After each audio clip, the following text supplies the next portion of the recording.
महंगाई के इस दौर में ना हर ख़ातून का दिल चाहता है कि घर को एहसन तरीके से चलाए, तमाम ज़िम्मेदारियां भी पूरी हों, घर का बजट भी मेंटेन रहे और साथ ही साथ ना बचत भी की जा सके।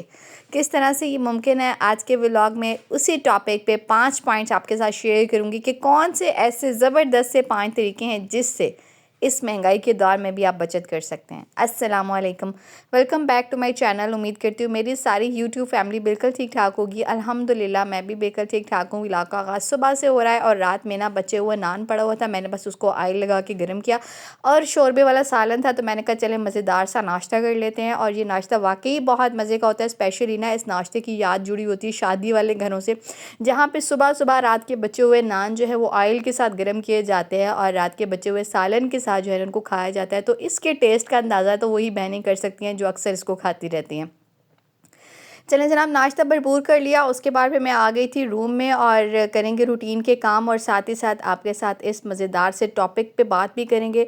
सबसे पहले तो मैं आपको बता दूं कि मेरी काफ़ी सारी बहनों के कमेंट्स आ रहे थे कि केक से रिलेटेड आप थोड़ी डिटेल शेयर कर दें कि केक के बिज़नेस को स्टार्ट करने के लिए कौन से टूल्स चाहिए, किस तरह से स्टार्ट लिया जा सकता है, कितनी इन्वेस्टमेंट करनी पड़ेगी। तो ये सारी डिटेल मैं कल के व्लॉग में शेयर कर चुकी हूँ। अगर आपने उस व्लॉग को नहीं देखा है तो जाके देख लीजिएगा। आप सब वो तमाम बहनें जो घर पे रह के अर्न करना चाहती हैं हज़ारों के अंदर बहुत सुकून के साथ, तो उनके लिए बहुत हेल्पफुल रहेगी वो वीडियो। और आप सब की भरपूर फरमाइश पे मैंने उस व्लॉग को शेयर किया था, हालांकि वो मेरा कंटेंट नहीं है लेकिन फिर भी तो आपने उस वीडियो को ज़रूर वॉच करना है। मैं नीचे डिस्क्रिप्शन में उसका लिंक भी शेयर कर रही हूँ। वैसे मैंने उसको कल वीडियो को शेयर किया था, तो ज़रूर देख लीजिएगा। अच्छा, अब मैंने कहा चलें जल्दी जल्दी से कर लेते हैं क्लीनिंग और साथ ही साथ आपके साथ इस मज़ेदार से टॉपिक पे बात भी कर लेते हैं कि हर ख़ातून का दिल चाहता है कि घर में रह के ना मेरे सारे काम भी हो जाएं, बच्चों की ज़िम्मेदारियां भी मैं ऐसे तरीके से निभा लूँ, उनकी तमाम ख्वाहिशात भी पूरी हो जाएं, मेरी तमाम ख्वाहिशात भी पूरी हो जाएं, घर का खर्च बहुत अच्छी तरीके से मैनेज हो जाए और इस सारी चीज़ों के साथ साथ मैं महीने में कुछ ना कुछ पैसे जो है बचा भी लूँ। ये सारी चीज़ें किस तरह से मुमकिन हो सकती हैं, बात करेंगे अपने पॉइंट नंबर 1 पे। तो सबसे पहले मैं आपको बोलूँगी कि बचत की ना पहली पहली जो एक सीढ़ी है ना, वो है हिसाब किताब। माहाना खर्च और आमदनी ज़रूर लिखें। तमाम ज़रूरी जो आपके ख़र्च हैं ना, जिनके बग़ैर आपको लगता है कि आपका महीना नहीं गुज़रता है और गुज़ारा नहीं हो सकता है, पहले उनकी डिटेल लिखें। जैसे कि राशन है, बिजली के बिल हैं, गैस का बिल है, दूध का बिल है। और तमाम बिलों को निकालने के बाद देखिए बच्चों को भी तो खर्च देना ही होता है ना, बच्चों की कुछ ख्वाहिशात भी होती हैं जिनको हमें पूरा करना ही पड़ता है। उसके बाद अक्सर बच्चे हमारे बीमार हो जाते हैं, उनकी दवाइयाँ, डॉक्टर्स की फ़ीस है, ये सारा कुछ जो है ना आपने किस तरह से मैनेज करना है, इसको सबसे पहले आपने किसी पेपर पे या किसी कॉपी पे या किसी डायरी पे लिख लेना है। मैं आपको बताऊं कि जब तक ना आपको ये अंदाज़ा नहीं होगा ना कि पैसा जा कहाँ रहा है, तब तक आप समझ ही नहीं सकेंगे कि आपको बचाना क्या है। ना ऐसा होता है अक्सर औकात ना कि हम लोग बैठे बैठे सोच रही होती है ख़वातीन के सैलरी तो मिली थी लेकिन लगी कहाँ है, हमें कुछ अंदाज़ा नहीं हो रहा है। बिल तो दे दिए हैं, अच्छा उसके बाद फिर हमने ग्रोसरी भी कर ली है और फ़लाँ काम भी कर लिया है, पैसे गए कहाँ हैं समझ नहीं आ रही। तो इस सब टेंशन से ना जान आप इस तरीके से छुड़ा सकते हैं कि आप पहले हिसाब किताब जो है ना उसको लिखना शुरू कर दें कि आपके पैसे कहाँ लगते हैं। उसके बाद आपको अंदाज़ा होगा कि फ़लाँ जगह जो आपने पैसे लगाए थे ना वो एक्स्ट्रा थे, फालतू थे या ज़्यादा थे। हाँ, उस जगह से आप जो है ना पैसे बचा सकती हैं। दूसरी चीज़ जो मैं आप सब बहनों को बोलूँगी ना, जो इम्पोर्टेंट भी है लेकिन अगर हम लोग चाहें ना तो इससे बहुत बड़ी बचत का एक हिस्सा जो है निकाल सकते हैं, वो है बिजली, पानी और गैस में बचत। अब ये चीज़ें तो आप कहेंगे कि नेसेसरी हैं, ज़रूरत ज़िंदगी हैं, इससे किस तरह से बचत की जा सकती है। तो मैं आपको बोलूँगी कि देखें ये तीनों चीज़ें ना आजकल के दौर में ना सोना बन चुकी हैं, ये सब बहनें बहुत अच्छे तरीके से जानती हैं। तो कोशिश करें कि घर में फालतू के पंखे, बल्ब, लाइट्स ये सारी ना दिन के टाइम पे ऑफ़ रखें, क्योंकि दिन में हमें नेचुरल रोशनी अल्लाह ताला की तरफ से मिल रही होती है, सूरज की रोशनी बेहतरीन है। कोशिश करें कि घर सुबह जागते ही तमाम पर्दे, जिस तरह मेरी भी एक आदत है कि मैं जागते ही ना बस अपने दरवाजे जो है ना वो खोल देती हूँ, पर्दे हटा देती हूँ, खिड़कियाँ खोल देती हूँ, ताकि जो एक नेचुरल रोशनी है ना वो एक तो हमारे उससे बचत भी होगी, दूसरा हमारे लिए, हमारी सोच के लिए, हमारे दिमाग के लिए ना नेचुरल रोशनी भी बहुत ज़रूरी है। क्योंकि ना मैं अक्सर व्लॉग में बोलती रहती हूँ कि बंद घरों में रह रह के ना हमारे दिमाग भी बंद हो चुके हैं, हमारी सोचने समझने की जो सलाहियतें हैं ना वो भी ख़त्म हो चुकी हैं। तो कोशिश करें कि दिन के टाइम पे ना जो एक नेचुरल रोशनी है उसमें बैठने की कोशिश करें और साथ ही ना घर की खिड़कियाँ, दरवाजे ये सब जो है ना खोल दिया करें। बात करें अगर गीज़र वगैरह की, क्योंकि सर्दियों में हमारे यहाँ पानी गर्म होना भी ज़रूरी है और इसका बिल जो है ना, अगर हम उससे उस चीज़ को रिलेट करते हैं ना, तो अक्सर औकात ऐसा होता है कि हमारे जो ख़र्च है ना, वो एक्सपेंस वो ज़्यादातर बिलों में निकल जाते हैं। तो कोशिश किया करें कि गीज़र का इस्तेमाल वक्त के साथ रखें। अच्छा, आजकल तो मसला ये है कि गीज़र का इस्तेमाल इसलिए भी कम हो गया कि गैस ही नहीं होती है। तो इसका बेहतरीन हल ये है कि आपको जब भी पानी ज़रूरत हो ना, तो एक पतीला आप स्पेशली मुख्तस कर लें गर्म पानी करने के लिए, उसी के अंदर गर्म पानी करें। चाहे आपको बाथ लेना है, चाहे बच्चों को नहलाना है, चाहे आपको कपड़े धोने हैं, तो बस पतीले में आप पानी गर्म कर लें। सबसे एक तो कहते हैं ना कि आपके बजट के अंदर भी ये आ जाएगा, और दूसरी बात ये है कि जो गैर ज़रूरी गीज़र एक हमारे वो जो घर में गैस या बिजली का हम इस्तेमाल कर रहे होते हैं ना, उससे भी आपकी बचत जो है ना वो मुमकिन हो पाएगी। तो कोशिश करें कि ये एक छोटी सी टिप है, अगर आप इसको इस्तेमाल करेंगे तो यकीनन आप खुद देखेंगे कि आपके गैस के बिल में, या अगर आप इलेक्ट्रिक गीज़र इस्तेमाल कर रहे हैं तो उसके बिल में एक वाज़िया कमी आएगी, जब आप ज़रूरत के तहत पानी को पतीलों वगैरह में गर्म करके इस्तेमाल कर लिया करेंगे। तीसरी एक छोटी सी चीज़ मैं आपके साथ शेयर करूंगी जिसका ताल्लुक डायरेक्ट किचन के आइटम्स के साथ है, और अगर आप चाहें तो इन छोटी छोटी चीज़ों से भी ना आप किचन के बजट में कमी लेके आ सकती हैं। कोशिश करें कि मसाले वगैरह, मसाला जार जो है ना आप ले लें, जो हमारे यहाँ पे मंडी जिसको बोला जाता है वहाँ से, और इससे भी ज़्यादा आप अगर बचत करना चाहें तो इस तरीके से कर सकती हैं कि तमाम मसाला जात की ना पिसाई भी घर करें। अच्छा, अक्सर औकात ना हम लोग जैसे गरम मसाला लेते हैं ना, एक मिसाल आप सब बहनों को दे रही हूँ, तो उसके साथ अगर हमें गरम मसाला पाउडर की ज़रूरत है ना, तो हम लोग पाउडर भी ख़रीद लेते हैं। उसके बाद फिर अगर हम लोग काली मिर्च लेते हैं, तो अगर हमें काली मिर्च के पाउडर की ज़रूरत है तो हम लोग डब्बे वाली काली मिर्च भी ख़रीद लेते हैं। तो अगर इसके बरक्स आप गरम मसाला लेके ख़ुद घर में पीस लें, या आप काली मिर्च जो है ना वो लेके ख़ुद घर में पीस लें, एक तो उसकी खुशबू बहुत अच्छी, दूसरी उसकी सफाई बहुत अच्छी तरीके से आप कर सकेंगी, और तीसरी चीज़ है बचत की बचत। तो कोशिश करें ऐसे मसाला जात जो आप घर में ख़ुद पीस सकती हैं, उनको ख़ुद पीसें। इससे आपके बजट में भी ना सिर्फ कमी आएगी, बल्कि आपको एक साफ़ सुथरा तैयार मसाला भी घर पे मिल जाएगा।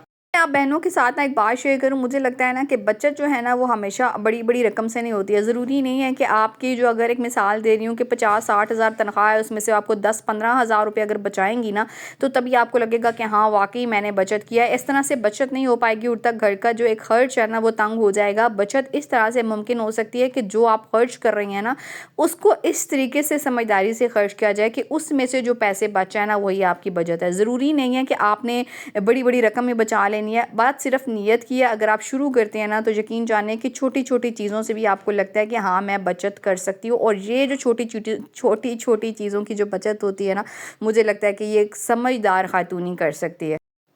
अच्छा, मेरी एक आदत है ना कि मैं हमेशा पैसे, अगर मुझे कोई एक्स्ट्रा सेविंग करनी होती है ना, तो मैंने घर में एक डोली रखी हुई। अक्सर औकात मैंने 1-2 व्लॉग में आपको दिखाया भी है, जिसको मैंने तोड़ा भी है। यकीन जाने कि एक जो डोली थी उसमें मैंने कुछ 10-10 रुपये या 20-20 रुपये डालना शुरू किए थे, और एक दिन उसमें से 10,000 रुपये निकले थे। तो बताने का मकसद ये है कि आपके घर में अक्सर औकात 10 रुपये या 20 रुपये की ना बिल्कुल कदर नहीं हो रही होती है। तो कोशिश करें कि वही 10-20 रुपये अगर ले के आप किसी डोली में डालना शुरू कर लेंगे ना, तो साल के एंड में नहीं तो 2 साल बाद भी अगर आपको उसको खोल लेते हैं ना, तो यकीन जाने कि एक इतनी रकम जो है ना वो आपके पास ज़रूर आ जाएगी, जिसको ना देख के कम से कम आपका दिल जो है ना वो एक दफ़ा खुश ज़रूर होगा। तो छोटे छोटे पैसों से भी ना आप बचत कर सकते हैं। ज़रूरी नहीं है कि आपने हज़ारों रुपए ही बचाने होंगे, तो तभी आपको लगेगा कि हाँ मैंने जो है ना वो वाकई बचत की है। तो बहरहाल जनाब, यहाँ पे मैं आपको बता दूं कि मैं कर क्या रही हूँ। मैं कर रही हूँ क्लीनिंग, और मैंने कहा चले आज जो है ना चरपाई की चादर भी चेंज कर देती हूँ, क्योंकि मैंने इसको वॉश भी करना था। धूप बहुत अच्छी निकली हुई थी, तो मैंने कहा चलें ऐसे करते हैं कि चरपाई की चादरें भी बहुत अच्छे तरीके से साफ़ सुथरी करके चेंज कर लेते हैं। और उसके बाद फिर मैं आपको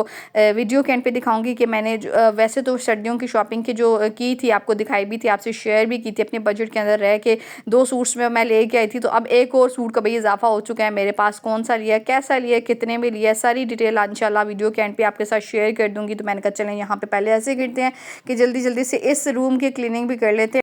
एक और बात आप सब बहनों से ज़रूर शेयर करूँगी कि कोशिश करें ना कि घर के जो खाने होते हैं ना उनके ज़्यादा से ना ख़ुद को रोकें। देखें, रोज़ के खाने में ना अगर हम लोग प्लानिंग कर लेते हैं ना, पहले तो हम सब बहनों को बहुत अच्छे तरीके से अंदाज़ा होता है कि हमारी फैमिली मेम्बर कितने और कितना खाना बनाया जाएगा तो काफ़ी होगा।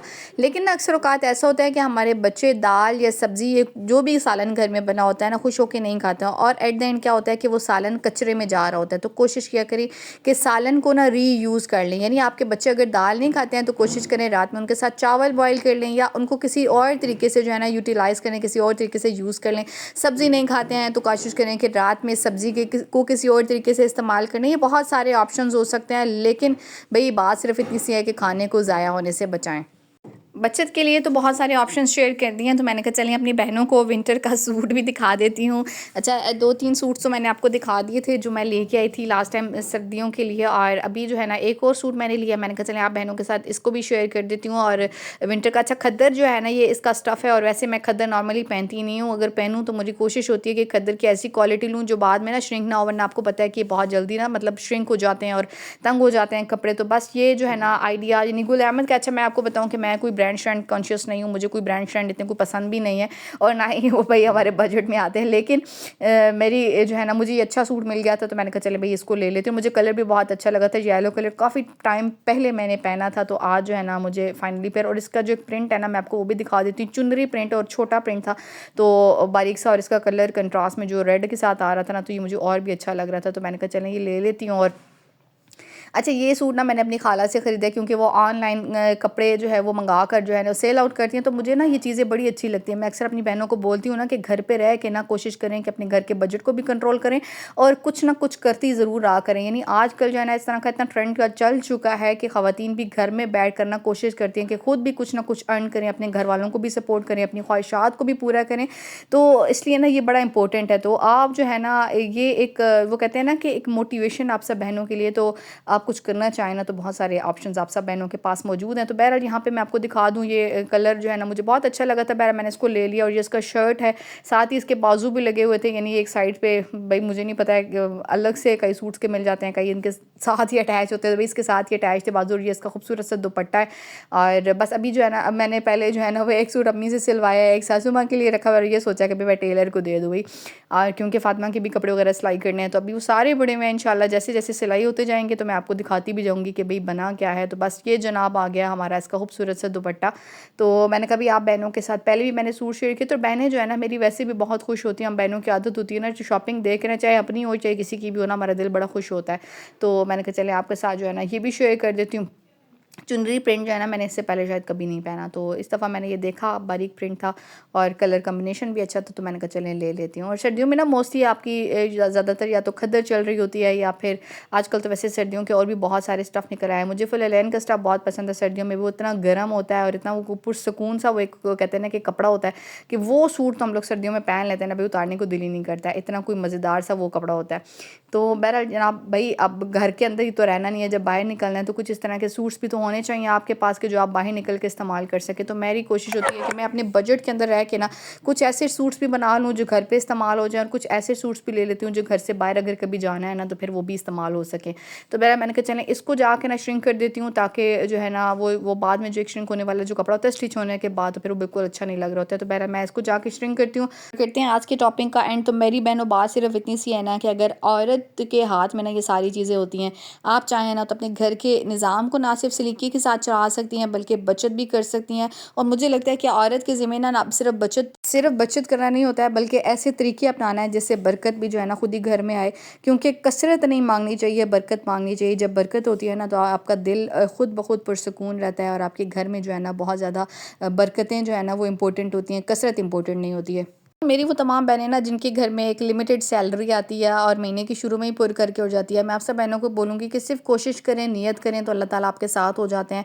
अपनी ज़िंदगी में ना थोड़ा बहुत ही सही, लेकिन जो है ना अपनी मेहनत से बचत करें कि जो आदत है ना उसको ज़रूर डालें अपने अंदर। ज़रूरियात और ख्वाहिशात में ना फ़र्क रखें, कौन सी चीज़ इंपॉर्टेंट है, ज़रूरी है, बस कोशिश करें कि उसी पे ख़र्च करें। ख्वाहिशात पे बेजा जो है ना वो ख़र्च करना बंद कर दें, और आज से ना ये तैयार कर लें कि सिर्फ खर्च नहीं करेंगे, हम स्मार्ट तरीके से खर्च करेंगे। तो बहरहाल जनाब आज की वीडियो यहीं तक थी। उम्मीद करती हूँ मेरी सारी बहनों को आज का व्लॉग पसंद आया होगा। अगर पसंद आया है तो लाइक, कमेंट और शेयर ज़रूर कीजिएगा। और जी हाँ, बेकिंग के टूल से रिलेटेड, बेकिंग का बिज़नेस स्टार्ट करने से रिलेटेड जो भी डिटेल थी ना मैंने आपको बताया कि मैं शेयर कर चुकी हूँ। नीचे लिंक दे रही हूँ, अगर आपने वो वीडियो नहीं देखी है तो जाके ज़रूर देख लीजिएगा। अपनी मोहब्बत उस वीडियो पर भी दिखाएगा। मिलते हैं आपके साथ नेक्स्ट वीडियो नेक्स्ट व्लॉग में। तब तक के लिए अल्लाह हाफिज़।